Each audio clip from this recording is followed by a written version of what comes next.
একটা সিংহ একটা গরুকে তাড়া করেছে, গরুটা পালিয়ে গিয়ে একটা কাদার দলদলে পড়ে গেছে।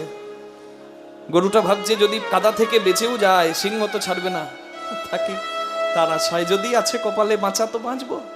আত্মসমর্পণ করে গরুটা কাদাতে ঢুকে আছে, গলাটা বেরিয়ে আছে, দেহটা কাদার ভেতরে। সিংহটা দৌড়াতে দৌড়াতে এসে ভাবে বাহ গরু তো পড়ে গেছে, ওকে ধরবো এক ঝাঁপ দিয়ে। এই সিংহ যে ঝাঁপ দিল, গরুটাকে ধরবে কি ওকে কে বাঁচায়? ওই কাদার দলদলে ও বেশি ভেতরে গেল কেন? ও তো ঝাঁপিয়েছে, আর যে ঝাঁপাবে সে তো ঢুকবে। আকণ্ঠ পরিপূর্ণ কাদাই যখন ডুবে গেল, সিংহটাকে দেখে গরুটা বলছে, সিংহ দাদা তোমার কি কোনো মালিক আছে? বলে তুই গরু, তুই গোঁজে বাঁধা থাকিস, তুই গৃহপালিত পশু, তোর মালিক থাকবে, আমার কেন মালিক থাকবে? আমি বনের রাজা।